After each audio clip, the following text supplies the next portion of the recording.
So welcome back to Wizard's Workshop.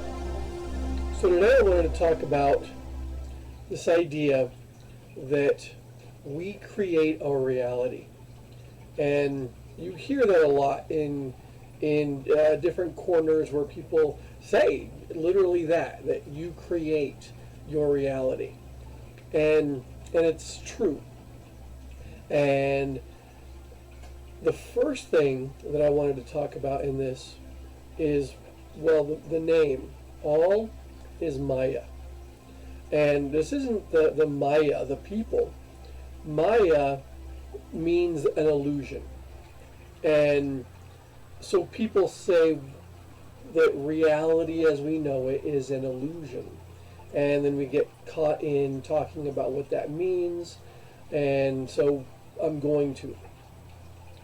So if you're all aware of quantum physics, what we know about matter is that matter is made, like a body is made of cells.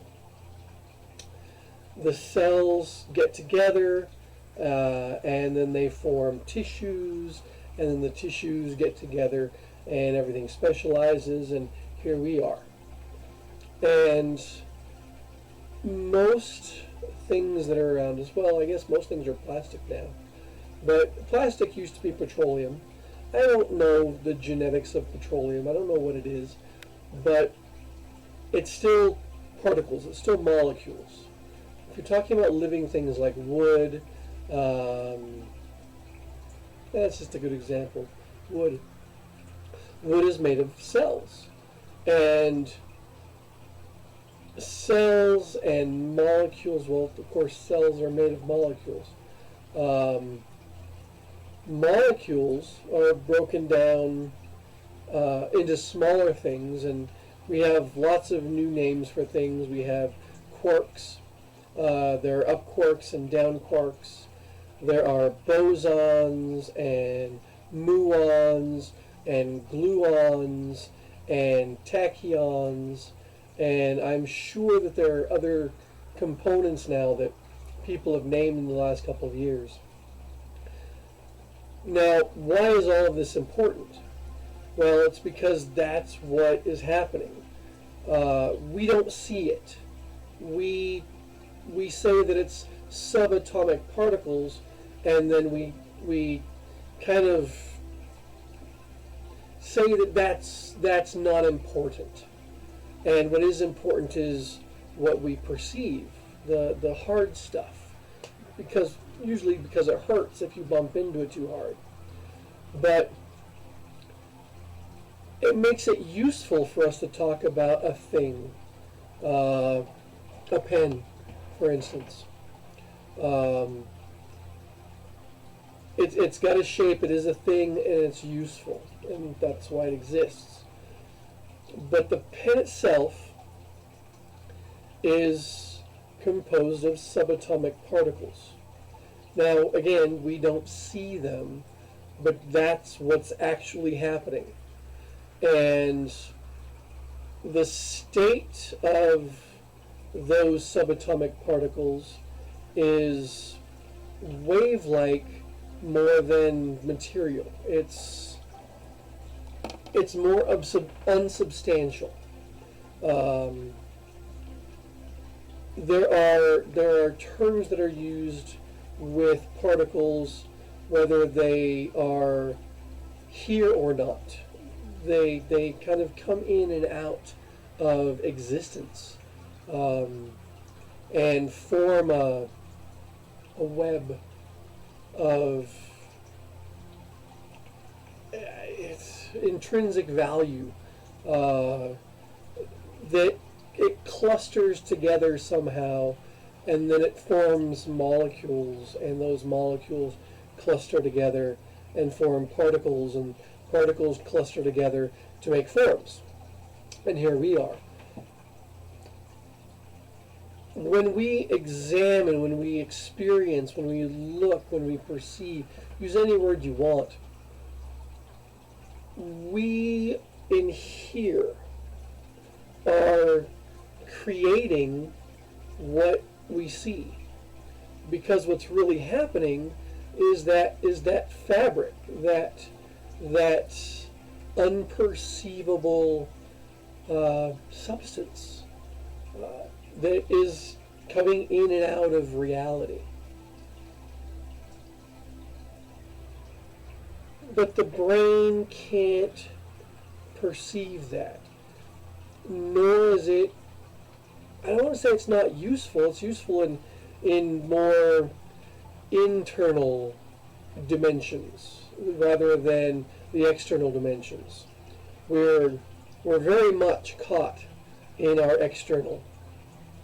We realize that, we spend our time imagining what politics is like, and politics is basically people getting together to decide how things are going to be run. And obviously we can recognize that they're doing a poor job of running things. That's a good explanation of Maya. It's an illusion that we've perpetuated thus far, and it hasn't gotten us very far. Other things that are Maya, other things that are the illusion, what we think about people. When we see a person, we project onto them values that started inside of us. Often before someone speaks, we look at them and we start making judgments about what we think that they're going to be like, what their character is. And that's Maya. It's an illusion. It's not real. We've superimposed this image, and unfortunately, what that does is it makes the real person have to push through the illusion we've created, which sucks. It's a horrible thing that we do to each other. In some ways, it's good. There are defensive mechanisms inside, boundaries that we've set up that basically say, what are the conditions of a person's energy that make us feel safe enough to let ourselves be vulnerable around them. And there are lots of those layers. What does vulnerable mean? What does safe mean? And it's all internal. What I'm vulnerable with, where I feel safe, is going to be a completely separate and different set of circumstances and conditions than anybody else. And so what I say is safe is producing an illusion. What I say is okay is producing an illusion. And we create more Maya. We create more illusion. So what does that all mean? Well, it's hard to get away from, honestly. We are going to experience the solid. I'm going to experience Maya. But things can become magical when we realize that things that are outside of our perception are still unconditional. What does that mean? It means that the things in my house have a set condition. I put them down, they're in a place. I was teaching my daughter the other day about this idea about gremlins. Gremlins are what happens when a thing that I knew that we put down, it's done. And who knows where it is. The more people you have in a house, the more gremlins you have. But I noticed that I can still have gremlins because I'll put a thing down and it will be gone. A good way to reduce this is to put things down in the same place. For instance, your keys. If you have a tendency to lose your keys, put your keys in the same place every time. Have a hook or a bowl near your door, and you put your keys there when you walk inside your house, And maybe you take your shoes off when you get in the house. You have a place for your shoes. You don't have to look through your house for your shoes because there's a place. That sets up the conditions of our reality, our circumstances, where we put things. Outside of that, the things we haven't experienced yet don't have those conditions. And what we do a lot of times is we presuppose what can happen and how it can happen. This is a limiting perception, that how can something come in towards me in the world of manifestation, in this idea of the law of attraction. We get caught up in limiting the avenues by which circumstances can occur. Because that's a perceived limitation, if we widen the lane so much that maybe it's the world itself, and we allow the world to come in any way that it can, then we're not limiting how it can occur. Now, what does this have to do with those subatomic particles? Well, they're wave-like, and they come in and out of reality. When we think, when we perceive a possibility, a potential, an idea, it's like we take it and we throw it out into this wave-like phenomena that surrounds us. And in return, if we perpetuate this picture, if we begin to vibrate, resonate, feel, own the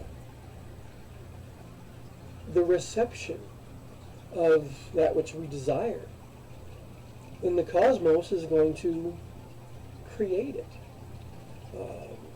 And it's outside of our awareness. And so it can happen on its own. It's why I don't like to use the word magic, even though it's magic. I cannot make yet a cup appear in front of me.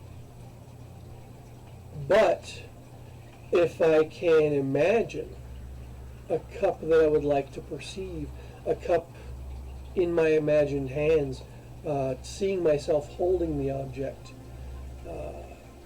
let's do this. I wanna find a Viking cup. I don't know what that means yet. It'll have that energy when I find it. I'll know it. Probably handmade, and it's in my hands, and I can see it, and I can drink coffee or beer out of it. And so yeah, it's white or off-white, I think, maybe, and it's got carvings on it, and I don't know, that's just popping out of there. And so maybe when it happens, I'll show you that it can happen, because that's what I'm trying to suggest here, is that in the illusion is also the creation. Because all of this is happening inside of here, literally, what you see is in your visual cortex. You don't see reality. You don't see the external. You see a small aspect of the electromagnetic spectrum, which, if it was the size of my home, the wave would still only be about that big, and then you would have red, what is it? Roy G. Biv, Roy, red, orange, yellow, blue, green, indigo, violet, I believe, yes. And that's what we see. We see the colors that bounce off of things, and the shadows of the light, and the light itself, and it gives things visual texture and depth, if you can see. Sound, the magic quote that I love is, if a tree falls in the woods, does it make a sound? Well, if a tree falls in the woods and no one is there, does it make a sound? And the answer, to me, my belief is no. I don't believe that it makes a sound. I believe it makes a sound wave. And that sound wave is different. It's a wave that is moving through, and it's hitting objects, and it's moving through space as much as the strength of the sound produced, because it's a wave. It moves out in all directions from that source. As soon as it hits, in our case, the eardrum, and the eardrum then reverberates inside the head and changes the vibrating movement of sound into electrical impulses that we translate in the auditory cortex.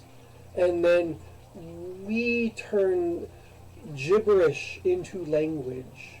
It's why if you don't know a different language, it just comes at you as sound.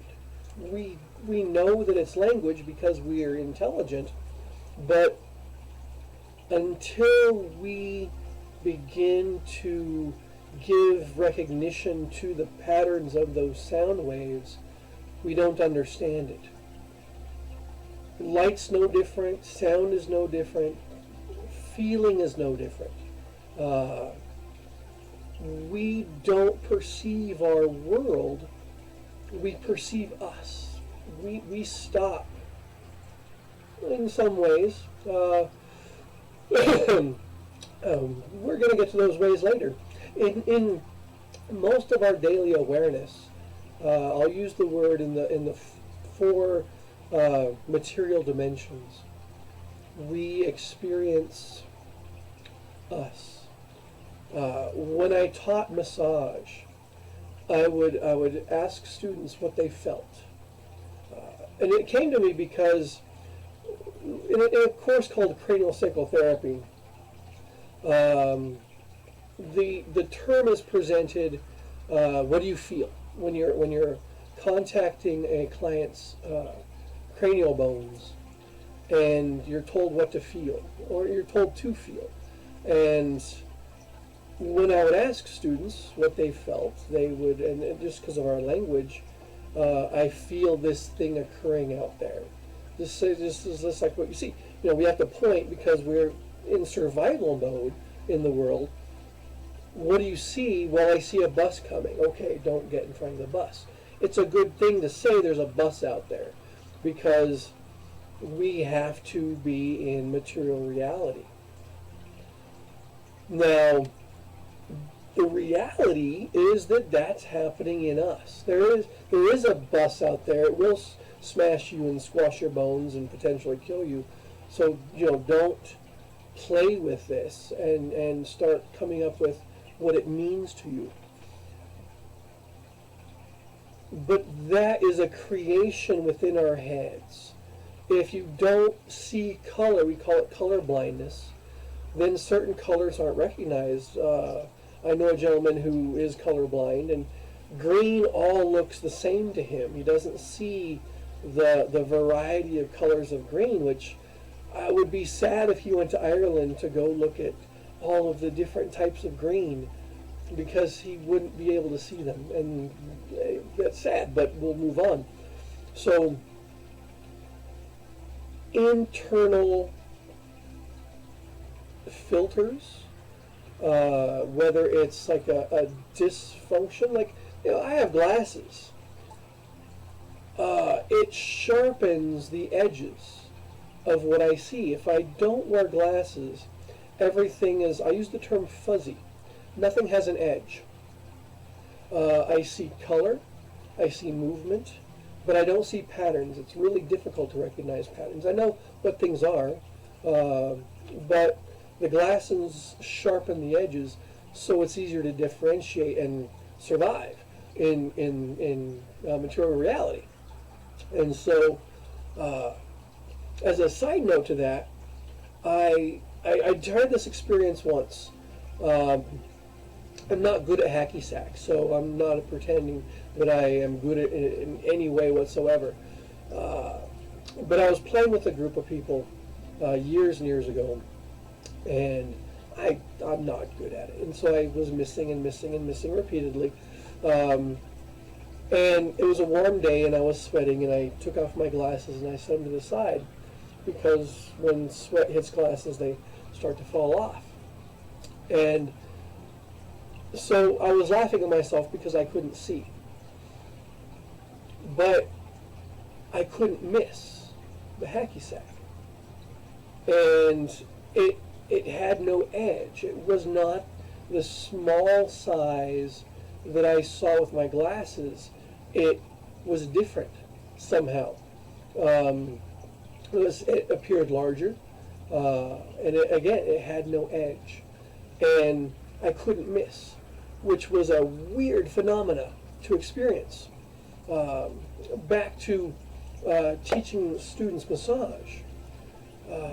Again, the dialogue is what do you feel, and we come back with this idea. I'm feeling what's happening out there. What I noticed in me and what I started sharing was my ability to perceive what is under my hands. The volume went up to 11 when I realized that what I was feeling was me. It was the changes in me. That as I moved across the skin, perceiving the depth of the tissue, I'm not in that muscle. I can't feel that muscle. All I can feel is the changes in temperature, the changes in texture, the changes in pressure as I move across the body. And it increased my perception tenfold. And I became a very talented massage therapist because of that. And I think that any massage therapist, knowing that, will increase your skill level phenomenally. When we see, it's no different. When we hear, it's no different.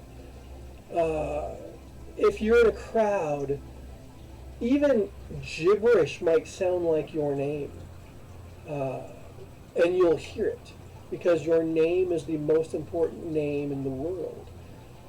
If someone is yelling your name but to somebody else, you're going to hear it and be drawn to it. There could be 1,000 sounds around you, and you will pick out your name if your brain puts that together. We talked about the RAS and how it finds what it is that you desire, what it is that you want, what it is that makes you happy, what it is that makes you comfortable. Out of the millions of bits of visual content, you will find what you want, what you desire. And what's neat about all of this is that you can program it. It's not just a filtering system that happens on its own. Well, it did happen on its own. We are conditioned by our elders, our parents, our communities, our politics, our cliques. We are conditioned by those people who we look up to. And if we don't choose those filters, then those filters occur to us. And we are brains. We're not just brains. I don't want to just say we're brains. I want to do better than that. Because we have brains, we can change them. There's this really neat subject called bioplasticity, or neuroplasticity. Neuroplasticity is the ability to rewrite the neuron patterns that fire. And so you can recondition habits and patterns and ways of being, characteristics that you have can be altered because it's something that you can do. It's something you have to work on. It takes practice, it takes intent, and it takes will, but it can be done. And it can change how you perceive reality. We can change what it is we're looking for. We can change. Let's actually work on this as a people. Let's focus on looking at loving things. What is it? Watching people hug, we feel that when we see people hug. It's why we like it. We talked about the mirror neurons. That's what that is. Feel that more, want that more. But in that image that you hold inside, put yourself in it. So it is you that's doing the hugging and getting hugged, so that you can have it. That's what I think part of our challenge has been, is that we have externalized our reality. We do things by proxy too often.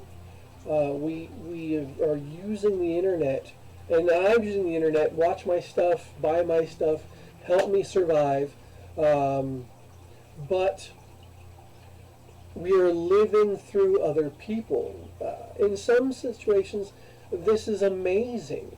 I will probably never climb Mount Everest. Yes, I could set up that goal. Yes, I could probably make that something that I could achieve in my life, but it's not something I want to. I don't resonate with that. But it would be amazing to watch somebody else do it. I'm sure that it's out there. There are lots of these situations. Driving a race car, again, could I do it? Probably. Do I want to? No, it doesn't fit my being and the being that I'm producing in my elder self. That's not who I'm communicating with, and so they're not a race car driver. They've done something else completely.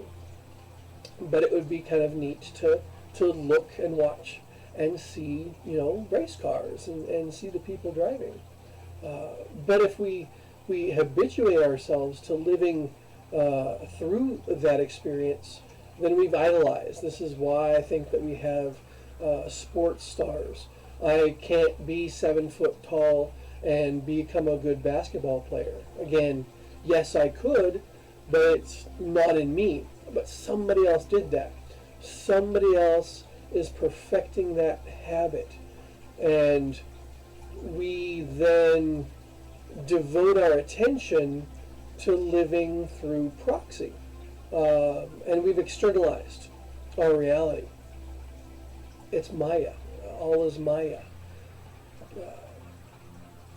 You are inside of this. No, not mine, yours. You're inside of it. And you need to take charge of the illusion. You need to set the circumstances by which you perceive reality. And be peaceful. Be good. People need you.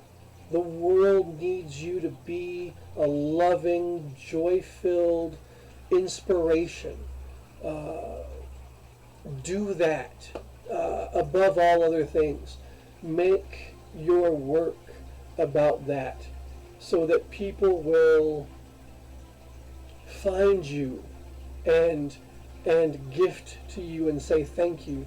Thank you for being who you are. Thank you for being and doing what you did, because it inspired me to be who I am turning out to be. And yeah, live your life. Be joy. There's more to come. right now I have a lot of ideas that are still in my head, and I don't know how to put them all out yet in any order whatsoever. Um, but I'm writing stuff down, and I'm getting things done, and I'm sharing because that's what I told myself I needed to do, and so I'm doing it. Um, I'm sure we're going to touch on this subject again. It's a deep one because there are positives and negatives to it. Not only do we create our limitations, but we are in charge of the infinite potentials to which that we can recognize the world has, and it's our gift. It's a thing that these human bodies do.